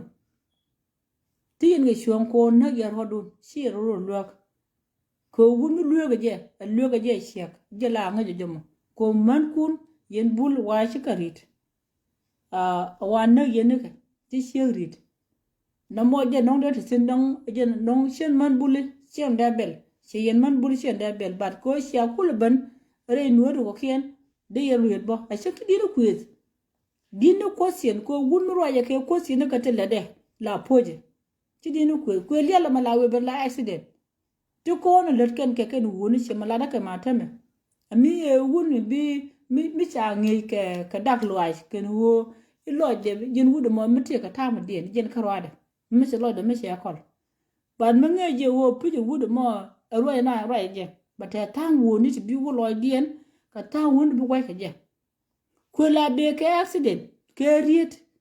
ko mu go ke te le mi de ku no ba de riet ku mi se ta ke wor ke bi lo no bi wor mi ku lo be aroi yal ci jen din jena din roi ko wona ne man le ra ne din mu jen di ko wala ci yen do lu buli jen wo ba de lo ngom jen wo le wale jen wo bi ta ti an ti ro kwai da pa je ci jen ko na mo din ne dolte garage yen do lu buli garage roi mo shiro mi gwa an rol an tiara birartin ci jen bo ngore ko social media mi ci kon ga bagak kani de kon na kon ci kon ga bagak bi kon kula sa po ne ke ka bana suk eni dora te ga kwar ci mi ci ko ni mana en ba ka lawyer family kon chora la nan ndom ku yen use e be ya kulo no kana sa gan malan foinde gan malan man foinde kan ma do mu det gwar da ba kel okay so mi kwa kuishia wang ana ma dong ni shia wang ka je wut shia wang chi shen bogola ma dong ba la ye a ro je ko wo shen for che ga yen dol bulu kon ka yen por ro ni yen ba ka yen por la ni ye ga ba mena mo tatin tini shia martin in wo ye wat tini shia martin gad gwaratin ka na ra ka kasin kinye yendol diala kon e ba ku e gan min twil e kane wuro chal turkiaw kan dial ga galen wona ka marom ga der yaka kan dulu kon dial kon dial ga galen dial ken te shia ku lo na ba yo ku lo support kan yendol lene yendole buli tel mutu ko ye ken yen ku yen gucce ga ne ti cha tet gol tel mutu ko ye gwaje dit kun la dia do gwaja di wa dia gak ke di wa era tuk da bang na tele che ga ni won ken tel do kwa ro no to do de ko bun quiz ke ne de chom ke ne de to bi ko bun quiz dunya kon bala da ci ne lo gwa kon man en bol bu bana palo wo ti lel te ga ku bene ku lel bene leb kon ji nasar te bana ne ta del karwa de ya tin tel ma fa ne ko dina ya poch ha manira me changa ne chule ya walwet changa na gachi de lunga da ebe chule be wala tar man shi approach nya kwa nan ta yen dul bulu kon te ka ngade ka England a chang yo da na kwa ga je ka ti nya kwa de wore ni jin jeni ishena gor bul ma shena gor no dol do aran do len chinya kwande to yen do lu buli gad buli se nyu do nya kwan palata ke skola mini be war kan ga jago ani dur kama yeje yen chialok ka tiyen ka tiyen tin yen bul na ma shi kut ke yemi je na mora na go ni mun na ba wande kuma te ga malar ga la community yini lawo agin gad buli a pitch yini lawo ne again telo ba wulu yo ta ha ama ba le la ngom ba le la ngai ba ona agora continue ke dignity chini kwini wona karan eni rande lel tet fin tara mutel mut ka tara mutel la jek okay coordinator la yin ga lingin bul falu woro yin ka lel mi chini wo dil ne karan chini la ne otok la ne gor yi mul na okay la ne gor yi roi ki lel ki mu bi ga jakan dia roi lel te yete ga nei tel ne ngu po ne kan jal mana kon man ko bo ani la yin ka ne bo social media ani la yin ka ne yin dul bul ana ko yin kan dul nasir mani manasir la ne lu ni ngit ka ko ne do correct bane la ne lielu na ba wa kup ce ko kuma shala ro kum lel me kan lep du ngwen de ko tu le be ta da yo me cha le du ngwen na dak ajena mo so ka dial tun ne gora ba ma se ba shong no no an lu ga ne yin do lo kon tiana kon lu ga ne me liam lu no kon dial tin sia do bara ku din ma da ba je cho gwa ka ye atelu da na ma ka ye man ye yen use le ne dong ti ni te gwa ye ka social media te ku ga nyando ka ye ne didit sia da ku dan sia gudun jagge da ku ga bi mu lo mu wa lim ne ka je ne go re tu ka ne gan min twin mu kan ko bi ne o te le sunu go ku che di wo agad je ba ka wa pe ne ga je ha e yinu kwada yene kon ga dan fi di yen fa yen je ponde kon ga dan ci de dual ke je amte musul doara giti musul ko wonu kwat ka live video je no sa de musul yen chet jun dia la ko no ko te le musuli kun yen bang lora wun mute ko musuli la ro da lu de ne dore e chum ja te mi ji mi cha le la ri je ma ni te ga ci ja ri de yam ko liu no kon dial kan kwaro kon ci kon da nyur ko social media ku ko lo ku kwala kon nak cha ken gar ken taw cha ga ke do ko duel ci ken gar ken mo ka kani kwa ga juni ken man ken gwani ken kwa ga banak akel me de ko na char na mo kon man kon tin na ga gar ken na ga show ken a ji me de na bana ngod no ka la video put ga na aken gado kon dindul da ni kan ga kon no tan gad mor chegdo penwe no ngola chika da para gan nya kwa gwaye wuda ne chola kon ga gado kon chi chega de wonora la bala po yen gune ko t-shirt no bien ke kon lat ke ye ka gwa wuyen ka mala jene je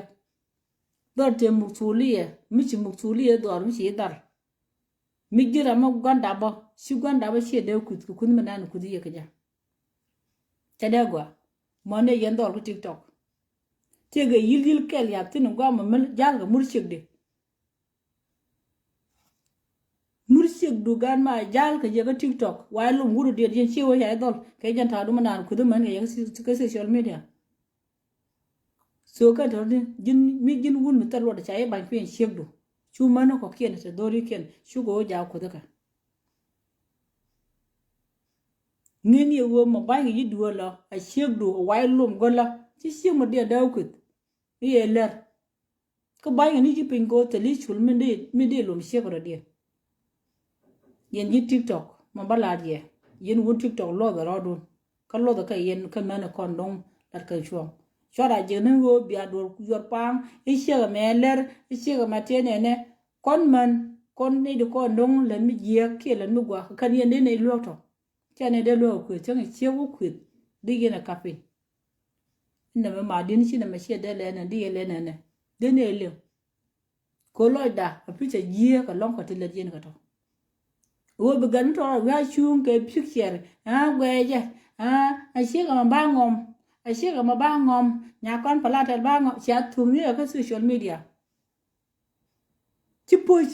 keri da na ndi sieng mum la ri mo de ye ngom ka je na ma shi te lu da lu jen ko la ne ka kuwe ma chen nga ni duor tire ka wani chamone kwanti jek lemene ka waye ko wona ne be jimu war gang ni lemene ka waye ko be ji gwar ka tele mu gwa ma ka maji ka waye ke biranu kut ke go bele ni wona ne akon cha ne ko le a tut kaw kana da ma ne gan min twi wo ka pe ka bulkien na ma cha da dur aliya da ne sha ko ne kun shi kan ne shi nya kwa ne no be bana ile ne ko dole ne shi to ko le cha da no nya wo me nge go nya wo amma ni yen bulbo de yen bele randu no to wi ko ama ruwa ma je ko ma cha gwa ko bi ana na ka kam sha kullat ke yen dole bule a dole do arun ni po ne gan min twin ke di kulla do run ka kan na kam ni akel mi do di na ngai wo di na wan mu ne ka walat ka di al tone ba ne warning a tugu lu kien ko ti chala gan min twin ka ne wan ka ne tut ba ne wo ja ko wo ba ne wo sha len kon gad buli bana alu ko roda so ka yin wul ma jil na ta jil na pai pa yin dole buli ka tel mi gan min twin lar ka ye ka tel mi ci gudu chal tut ka tel mi ci lar ka ye awal mi ci nyo jen wo kan ga tugu buli tugu le lene wa ga lene wa wedin wa ma ci ni lene mi te loj sheda palpe ta wo do la to ram ke bi she man de close mi ci nya kwa no gu na ma don kan gu ne do ke na kana kam ne ci wo nya kwa ndi ite ga mi di mi don de len ke kan man de al tone jen wo ci ngam loj de ko loj man ga da ko loj ko she mani ko ga le gu na ga ke ane di ko kien chicken dago an jen do dan de la na mo che ma na ko pride fe go no mi wo te bol bi ko ja like rwade kum hal ko bale lep kemi sialing gwa sialing wo emen loda idin mu ene ran te ke general lien mulen mi je ko chora la jenan gwa mo le de mi je dora ko kon men len ne ye en wo bel ne ye ka tera mu de barar ko ne ibine ben kut ci kut mana no kut ne no kut nya kwa mi ca de gwa na mo so den ma ma si na mo don de kam ye baba luom ne ye wo ci gud nuara siek no de kut no na mu jin ma da ba jin wan da ba a tini ka siek ma yi shi dol ma ne yen dol bo ne nya ma gal pran ti kel ka je mu kut siek mi la mor ma ci siek da te jibo siekut po ni ta lot ko mu ayu ne ga social media ku dira ma dong min la nyumur mi ka siekdu a ci la ne ro ci mi dong di siegu de yela dor ma ci mana ci min ci mi je ni yen shelat je do dan de la ye na mo ci mare ma si de fe go no yen do lu buli a jenta de na mo wan wo ni ce wolo du no ce gwa